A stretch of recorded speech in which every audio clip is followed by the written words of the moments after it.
ሰላም ጤና ይስጥልን የተከበራችሁ የህብረት ስራ ማህበራችን ቤተሰቦች ያዋጭን ዜና ይዘን ቀርበናል። ከዜናው ጋር ሁሉ ሀገር አሰባብራችሁ ቆይታ አደርጋለሁ። ከኛ ጋር ሆኑ።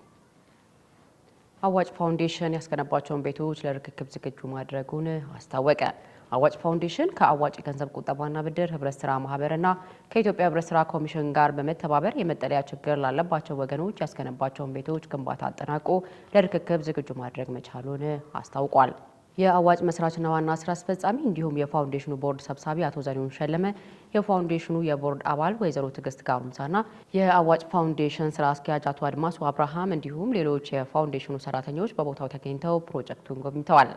በጉብኝቱ የተሳተፉ የሁለቱ ተቋማት ከፍተኛ አመራሮች ግንባታው ከታቀደው ጊዜ ቀድሞ በጥራት በመጠናቀቁ በግንባታው ስራው ላይ የተሳተፉ አካላት ምስጋና አቅርበዋል።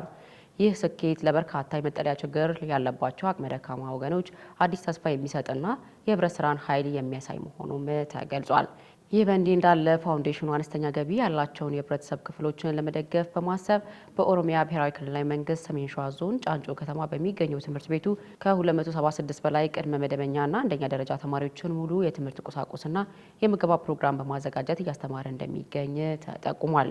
በሌላ በኩል ለእናቶች የኑሮ ማሻሻያ ድጋፍ ለማድረግ በማሰብ በራስ አገዝ ቁጠባና ብድር በማደራጀት ከገቢያቸው ላይ በመቆጠብ እንዲበደሩና የኑሮ ደረጃቸውን እንዲያሻሽሉ ድጋፍ እያደረገ መሆኑንም ተገልጿል። የተከበራችሁ የህብረት ስራ ማህበራችን ቤተሰቦች የዕለቱ መረጃዎችን የተከታተላችሁትን ይመስል ነበር። ስለ ህብረት ስራ ማህበራችን ተጨማሪ መረጃዎችን ለማግኘት የማህበራዊ ትስስር ገጻችን ልትጎበኙ እየጋበዘን የዛሬውን በዚያ አበቃን። ጤና ይስጥልን።